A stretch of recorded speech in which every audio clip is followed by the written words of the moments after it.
Welcome to our Sunday morning Bible class. Apologize for starting a little bit late. I haven't done this in a while. I tried to come up here without a microphone and made myself late a couple other ways, but we're not too bad, and we'll get started. When I was, I think in seventh grade chorus, our teacher taught us or gave us a song to sing. It was called the 50 Nifty United States. And she told us at that time that once you learn this song, you will be able to say the names of the states in alphabetical order forever. I thought she was kidding, but to this day, if I hear a couple state names in alphabetical order, that song pops into my head. I can do the whole thing. I just thought of that when I was looking at these at the content of this class, 1st, 2nd, 3rd John, and Jude. It's all I can do not to break into song and finish that off. So it tells you something about, I guess, the importance of the songs that we teach the little ones, that they do stay with them and provide some very useful information for the rest of their lives. We're going to study the letters of John and Jude in this quarter, and I'm going to try not to shortchange Jude. I'm going to give it at least 1 week for it to cover it at the end, and not try to stuff it in at the end of class. But as you can tell, if you are familiar with them, or if you just go and look through the books, the majority of this class is going to be taken by 1st John. It's 5 chapters long. Each of the other 2 letters of John and Jude are 1 chapter each, and the 2nd and 3rd John are pretty short, even for single chapter letters. So we're going to spend the bulk of this class on 1st John. We could almost look at it as a class on 1st John with a little extra time, with a few extra weeks at the end. But it's a very important letter. I've read it, and there's some important points that we all know about it. And I think sometimes those points kind of distract us from the overall message of the book and what John was trying to tell to his brothers and sisters at the end of the 1st century when he wrote this letter. There was some very important things, very critical things going on in the church at the time that John wanted to address, and this letter was one of the means by which he did that. So it's very important, and it speaks to things at that time that, if not exactly the same as some things that we see today, are similar and in many ways parallel to the experience that we have today. So this is a very important letter. I think we should take a very close look at 1st John as well as 2nd and 3rd and Jude. I have managed to, like I said, I haven't done this for a while, and now I'm wondering how I'm going to get the slide to advance without the clicker, which I think we are keeping hidden since they've disappeared a couple times. So let me.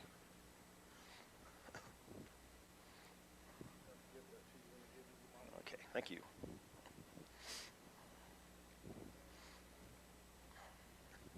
They used to live up there on the pulpit, and then a few times somebody, Steve or someone else who was getting up to speak, needed them, and they weren't there.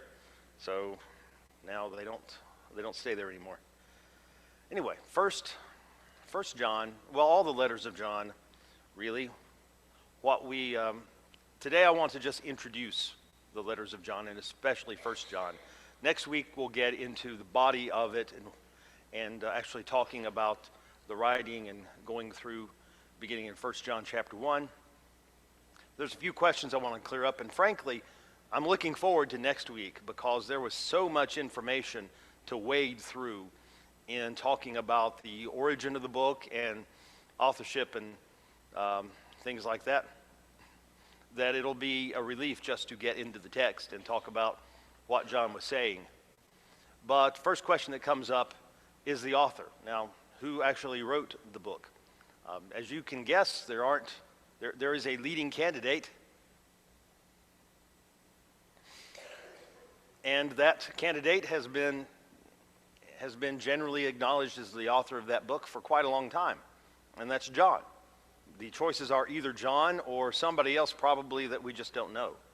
So, but there are reasons to think that it's John. For one thing, there are witnesses.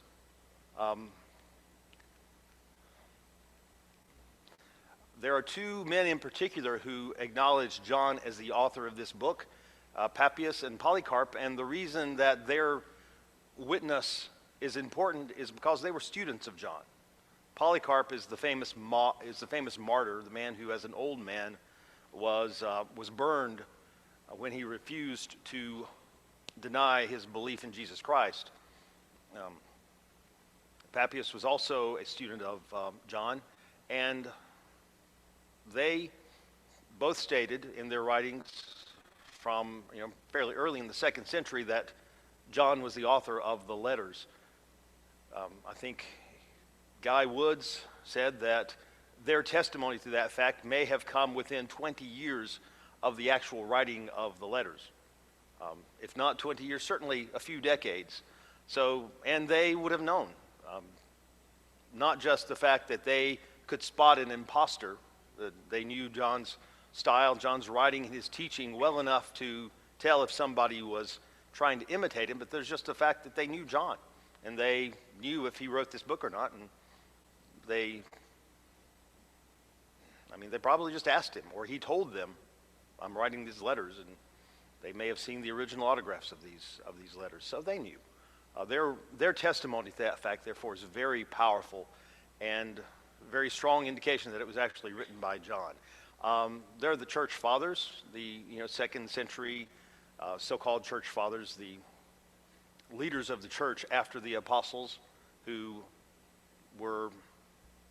wrote many letters, and it's been said, in fact, that you could reconstruct the New Testament if you didn't have any of the manuscripts, just based on quotations from their letters.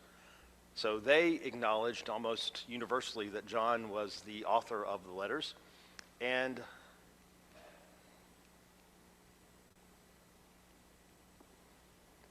then there's tradition. Now, that tradition is probably informed a great deal by the writing of Papias and Polycarp and of the church fathers, but tradition has held from the 2nd century or so that John was the author of these letters. So this may be the least important of the witnesses or of the testimonies of John's authorship, but it's still important. And overall, there's really very, very strong reasons to say that the Apostle John was the author of these letters, and there's not much reason to think that any other specific person was the author. So we feel pretty good about going with John. There are other things to look at, though. Some internal things within the text. Now, it would be nice if it was like the letters of Paul, where it said at the beginning, John, an apostle writing to, but it's not written like that. We don't know exactly why, but for various reasons, John chose not to do that. There are still other things that we can look at in the text that give us an idea of who it is. In 2 John and 3 John, he identifies himself as the elder. So it was someone who was known to the congregation he was writing to the people he was writing to, and he could just identify himself as the elder, as someone they knew who he was. John at this time, by the way, as we'll talk about later, was not just, we suspect he may have had the position of elder, but also it's not just a description of his position or his office, but also of his age. John was pretty old by the time he wrote these letters. In fact, by the time he wrote anything that we have recorded. In 1 John 1, we need to go ahead and turn over to 1 John. John talks about not just hearing about Jesus, but by being a first-hand witness of him. Like he's not telling anything secondhand. He is a witness, that which was from the beginning, which we have heard, which we have seen with our eyes, which we have looked upon, and our hands have handled concerning the word of life. So John's he's not just passing on to them things that he's been handed down by other people. He is writing as an eyewitness. And by this time, by the way, we'll talk more about when this was written shortly. By this time, he would have been pretty much the only witness, or just about the only witness. This letter speaks of authority. The writer of it writes with authority that is not consistent with him being anyone else other than an apostle. So that's an important indication too. And let's look at some other things real quickly. Let's get into the text. Let's look at this letter and the Gospel of John and see how they compare to each other. Now, we could also get into the authorship of the Gospel of John because it also does not have a line that says, this is John writing about Jesus. But however, that issue is beyond the scope of this class, but it's one that we can be confident about. People have addressed it over the years, and we can be very confident that the Gospel of John was actually written by the Apostle John and not by a pretender or some other John. John 1 through 5. Now, at least the first part of that we should be able to quote. The beginning of the Gospel of John is unlike the beginning of anything else in the Bible, except, as it turns out, 1 John. But I want to read the first 5 verses. I do not have those memorized completely, so let me make sure that I give it to you correctly. In the beginning was the Word, and the Word was with God, and the Word was God. He was in the beginning with God. All things were made through him, and without him nothing was made that was made. In him was life, and the life was the light of men, and the light shines in the darkness, and the darkness did not comprehend it. Now, there is nothing else anywhere in the Bible that sounds like that, except somewhat 1 John 1 and 2, that which was from the beginning, which we have heard, which we have seen with our eyes, which we have looked upon, and our hands have handled concerning the word of life. The life was manifested, and we have seen, and bear witness and declare to you that eternal life which was with the Father and was manifested to us. Now, just looking at that very briefly, we can conclude one of two things must be true. Either those two passages were written by the same person, or they were both written by different people who didn't write anything else in the New Testament, because other than the second and third letters, because it's different from everything else. There's no one else. There's no way that the author of Matthew, Mark, or Luke, or the letters of Paul or Hebrews could have written that. And it also is they're so much alike that the idea even of a pretender is pretty ridiculous. So aside from the other things we talked about, the witnesses of the people who knew John and knew that he had written these letters, just comparing the Gospel of John and the letters, give us a pretty good indication that they were written by the same person. Let's look a little bit further. John 3:16. We will not go and look at John 3:16 because if we don't remember it, we could walk down to the education center and get a small child to tell us what John 3:16 says. For God so loved the world that he gave his only begotten Son, that whosoever believed in him should not perish, but have everlasting life. And then we can look at 1 John chapter 4 and verse 9 and see that it says,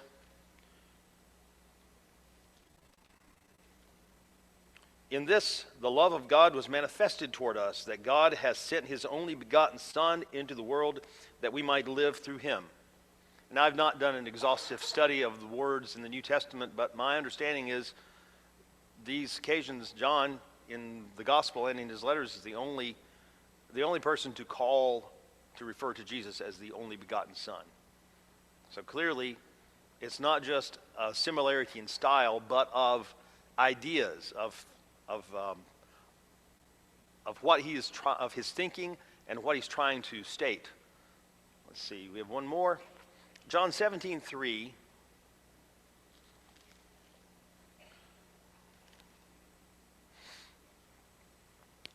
John wrote, "And this is eternal life, that they may know you, the only true God, and Jesus Christ, whom you have sent." And comparing that to John 5:20, "And we know that the Son of God has come and given us an understanding that we may know him who is true, and we are in him who is true, in his Son, Jesus Christ. This is the true God and eternal life." There's that emphasis on knowing, on that relationship that's close enough that you know. That is also important for a different reason that we'll go into here in a little bit. But don't think I have any more. Could look at my own notes and see if I have any more.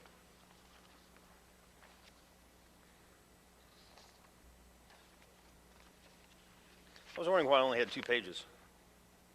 Because the printer was set on front and back. I thought, I could have sworn I had more slides than that. Must have run out of paper. No. So that's it. So we could talk about this point more. In the two references that I'm consulting most about this, one of them is from our library, Guy Wood's commentary. And on the subject of the authorship of John, of the letters, he spends about, a page and a half, I think, and then goes straight into the text. Another one I'm using this is not a member of the church, but the Tyndale commentaries I found to be pretty good and having lots of useful information. The author of this particular volume on the letters of John is John R.W. Stott. He spends about 17 pages on the authorship of these letters and talks about internal evidences, internal contradictions, differences between John, the gospel, and the letters, and between the letters and each other, and various theories, and how some people have come up with the notion of a different John who may have written some of this, and his conclusion finally is that the differences are differences not of authorship, but of emphasis, of purpose, of intent. And so, after 17 pages, he reaches the same conclusion that Guy Woods reaches in a page and a half, and that we have reached this morning, that it's aptly named, that these letters are from the same author who wrote the Gospel of John, and that is the Apostle John. Now, the time. As I was looking at this timeline, I had a vague idea of when things in the New Testament happened, and that John tended to write very late. I don't think I'd ever actually looked at it the way I did in this. When you try to teach something, you always learn more than you do when you're in the class. Bart's shaking his head. He knows more about 1st and 2nd Peter, I'm sure now, than he thought he ever would. So when you look at something to teach it, you just learn so much more. So that's one reason I'm glad to be teaching this class. Another reason is, having started to learn more about John, I realize how important the writing is. The books that John did not write seem to have started about 45 AD and through 68. By 68 AD, everything that John did not write, everything in the New Testament other than what John wrote, had been written, apparently. And timelines there's some disagreement between various people, but it seems like in general about that time, everything John didn't write was written. We may have a battery going dead in this thing. It takes about 2 or 3 clicks to get to advance. The Gospel of John was written in 86. About 20 years elapsed from the last of the rest of the New Testament to the time when John even started writing, at least writing the things that have been preserved for us. Thank you. And that was just the Gospel of John. And keep in mind something else. Jesus was born, we think, about 4 or 5 BC. Originally, whoever put together the timeline put together the calendar made a mistake in figuring out the date of Jesus' birth because he was putting that at 0, and then later, after the fact, we figured out that he was actually 4 or 5 years off. Jesus was born 4 or 5 BC. John was a disciple of Jesus. He was also his best friend from the writings that we see in the gospel. There could not have been that much difference in their ages. Jesus, as the master, the teacher, might have been a few years older, but you imagine John couldn't be that much younger. We don't know when he was born, but he's got to be, at the very least, pushing 80 when he starts this. In the middle of the 9th decade. And then, he's not done. He's only getting started. He writes the Gospel of John. It may just be where I'm standing, because it's doing this one as well. Maybe I need to... Then these epistles, we think, were written somewhere in the 90 to 95 area, when he's got to be getting close to 90, middle 80s, 90. Probably closer to 90 than 95. And a lot of, some people put them right about the time of around 90, very close to it. One reason is that a lot of the other New Testament writings, not just from John, but from everyone else, talk about some persecution and how they should, encourage and steadfastness and patience in the face of persecution. And there's not really much about that in John's writing. And around 90, in the early part of that decade, there was a sort of a lull, a relative peace when the church was not persecuted, which was getting ready to end suddenly and violently in the middle of that decade. But that's one of the reasons that people place these epistles early in the 90s, because it seemed to be a time when the church was not being persecuted. His last writing, on the other hand, written 95, 96 AD or so, the Revelation, which Bart will talk about in the next quarter, that was not written during a time of peace and tranquility, but during a time of the beginning of a pretty horrible persecution.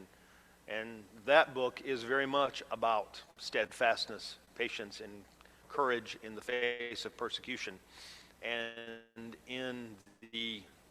about the knowledge and the certainty that the church, that God would win in the end, and that they would win with him if they would just be steadfast. So you see that there was a lot of writing, followed by almost 20 years of no writing, followed by about 10 years of John writing some of the most sublime things that have ever been written in his old age, approaching, they say he died about 100 AD. That makes him, must have been pretty close to 100 then. What a remarkable life. And he, and from the age of 85, roughly 80 something on, he wrote these things. But that's what we think. There's some disagreement about that, but there's no good argument for any time that's vastly different from this. He couldn't have been alive much longer than this. And around the late 19th century to maybe up in the middle of the 20th century, there was a school of thought that said that basically all the New Testament was written somewhere in the middle of the 2nd century or later, and that was dealt with and dispensed with in the middle of the 20th century, I think, when people realized, with some help from some archaeological discoveries, I think, that the details of the New Testament writers concerning the 1st century were simply too specific and too accurate to have been written after the fact. So that school of thought was was destroyed by the testimony of the New Testament itself. And now these would be considered the latest of the books, and you can't put them really much after this, any after the first century. So let's see. Now now that we know the time, the occasion. I want to know the occasion. And that, I think, is what we'll spend the rest of our time on this morning. Why did he write? What was it that caused John, at this age, after it seemed that everything that needed to be written had been written, perhaps, and that John had outlived basically everybody else, all of his contemporaries, all of his fellow apostles and fellow disciples from the beginning. We can look at that now and we realize that God was keeping John around for a purpose, and John now fulfills this purpose. But what was it that brought about these letters? Well, the Apostle Paul gives us a hint about that. I'm not sure he knew that I doubt very much that he thought he was speaking specifically about anything that John would write, but in Acts chapter 20, a very famous passage, Paul is talking to the elders in Ephesus, and he's warning them. It's the last time he's going to see them. He knows he's going to be arrested, or he's going to be suffering some things in Jerusalem. He says, "For I know this, that after my departure, savage wolves will come in among you, not sparing the flock. Also from among yourselves men will rise up, speaking perverse things to draw away the disciples after themselves." So he's talking about some time a little bit down the road. And he says that people are going to start speaking some false teaching, some very dangerous things, trying to draw people away, and not only from outside, but some of these people will come from within the church and begin preaching and teaching things that are dangerous and they are false. And you need to be aware of that. It's important, Paul said, from among you, from us, from the church. And here's another one of those comparison things. In 1 John 2 and verse 19, John says something that sounds a lot like that. "They went out from us, but they were not of us. For if they had been of us, they would have continued with us. But they went out that they might be made manifest that none of them were of us." So John's talking about people who had come basically from among the disciples, among Christians. And if you read the larger context, which we'll get into in a couple weeks, that's another thing that that'll be an interesting class, because this is one of those things it's one of those issues that people fixate on the gospel or on the letters of John, that I think cause us to lose sight of everything else that the book or that the letter is trying to teach us. But John's talking about teachers who've gone out from among Christians, who have started teaching perverse things, started teaching things that are drawing people away and harming their faith and the church. And what John is describing as having happened and happening currently is the same thing, very much, at least very similar to what Paul was describing as coming in the future after his departure. So there's some false teaching going on, and that seems to be the occasion, at least in large part, for John's taking up his pen and writing. So there's a lot of discussion as to what that teaching may have been. And we could go through unfortunately, there's a large list of false doctrines. Even at that time, there were quite a few things going on. If you go over to Revelation and read John's letters to the churches, there's some references to the Nicolaitans and this person or that group. And there's already, when the church is, roughly 50, 60, 70 years old, there's already numerous schools of thought that are contrary to the plain teaching of the gospel.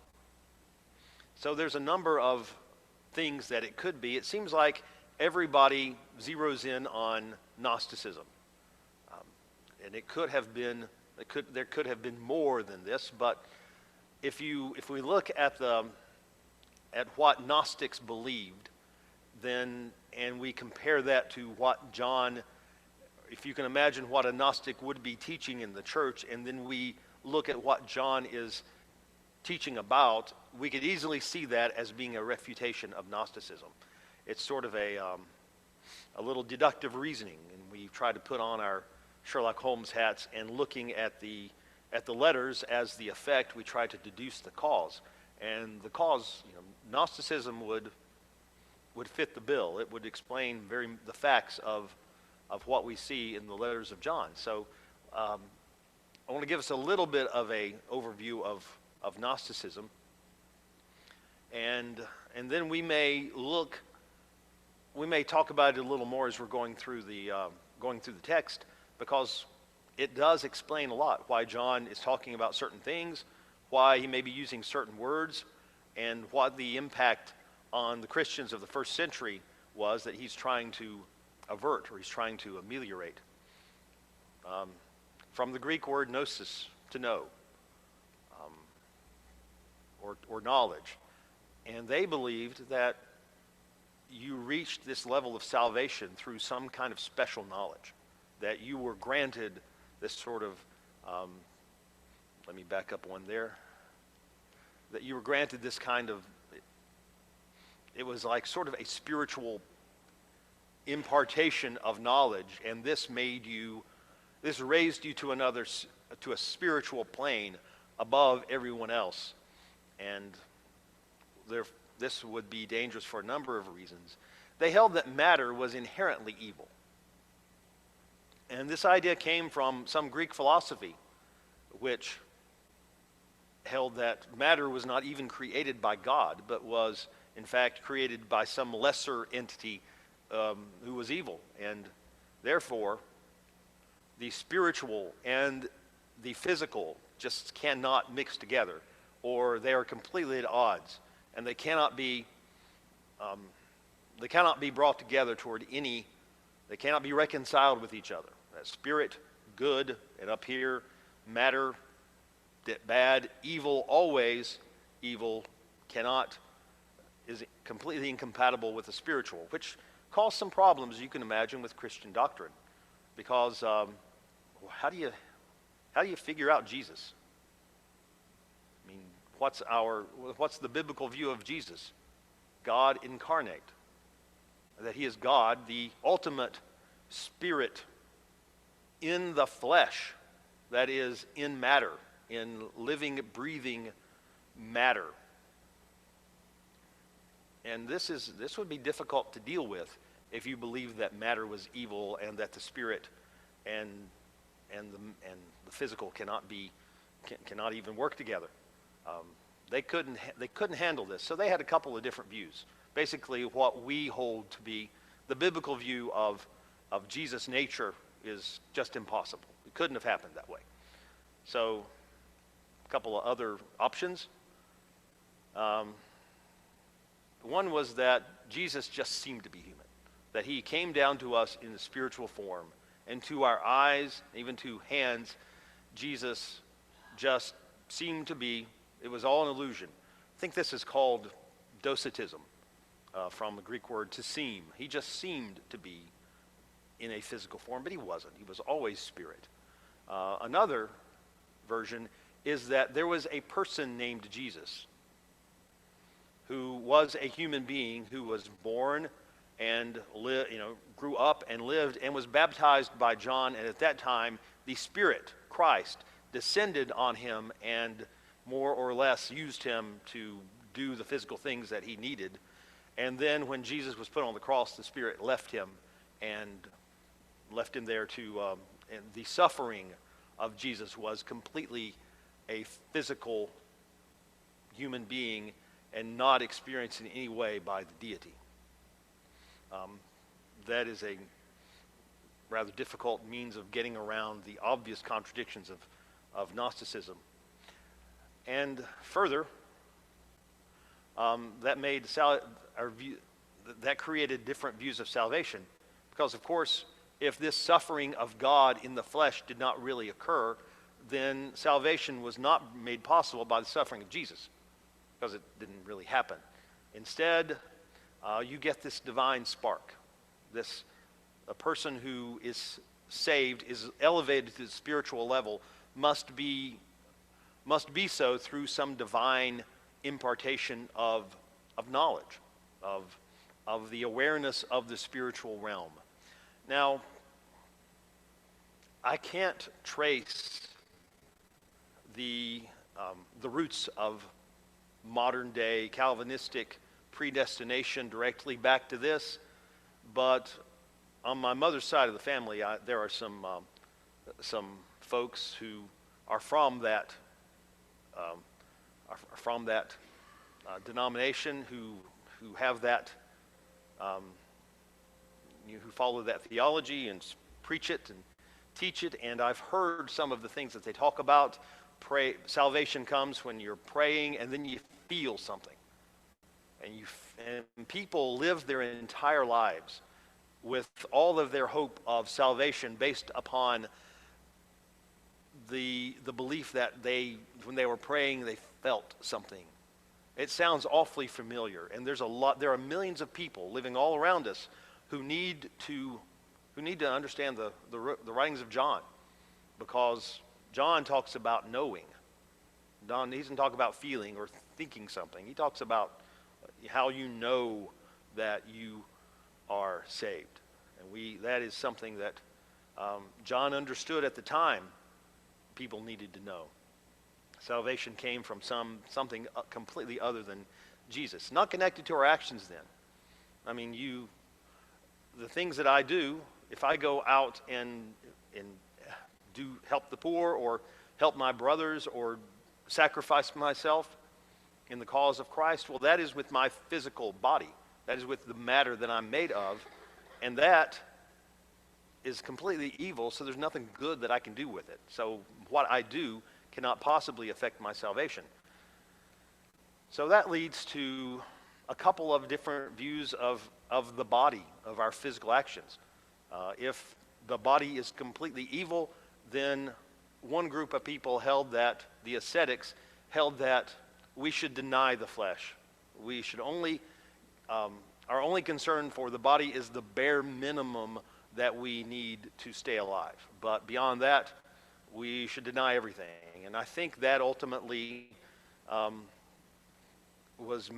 idea stayed around and may have been responsible for the development of monastic movements.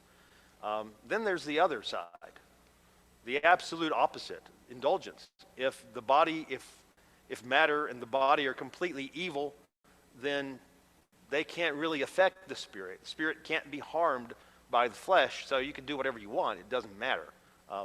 You may be shocked to learn that these two ideas were not equally popular, and are still not equally popular. This second one people liked a whole lot better than the first. But they were two completely opposite viewpoints that came from the same erroneous assumption. Well, what effect did this have on the church? Well, from the ascetic side, people would try to make unbiblical and scriptural restrictions on what you could do, because they believed in this complete denial of the flesh, because the flesh is evil. On the other hand, if they took the opposite view, then there's rampant sinfulness in the church. If people are influenced by the indulgent part of the Gnostic movement, to believe that you can't really hurt yourself spiritually with what you do physically. There's division, and this is something that I see addressed a lot, I think, in the writings of John. If I believe that if I have this superior knowledge, if I'm one of the spiritual because of the special knowledge I have that I've been given, then I have to believe that I'm above you, and therefore that the knowledge that you have of what is the basic gospel, the basic truths of the gospel must be unimportant. Either the truths themselves are meaningless or not true, or your knowledge of them is really not knowledge. I think that's part of the reason that there's so much emphasis in these letters on knowing, on certainty. that John writes, because people were being told to doubt what they knew to be true. This is the most important thing, I think. This, I think, could very well be what roused John to begin this work in his late life. If you look at the Gospel of John and see how much of it is dedicated to the events surrounding in the last days of Jesus' life and his death, and you think about John having seen this, having watched Jesus in agony even the night before, in the act, in fact, of bringing dealing with the fear and the unwillingness of the flesh, and bringing his fleshly existence into subjection to the will of God, and how difficult and how hard he worked his entire life to make that happen. And then for people to start coming along who say, you know what, that didn't really matter. It didn't make a difference. It didn't accomplish anything. It didn't really happen. I could see a little anger in these books. A little bit of John being roused by some things that are terrible denials of Jesus and what he did, and John knew good and well that was not true. And that's why perhaps we begin this book with that which was from the beginning, which we have heard, which we have seen with our eyes, which we have looked upon, and our hands have handled, concerning Jesus coming in the flesh and doing the work of the Savior. So we'll talk about at least the beginning of the first chapter next week. Thank you.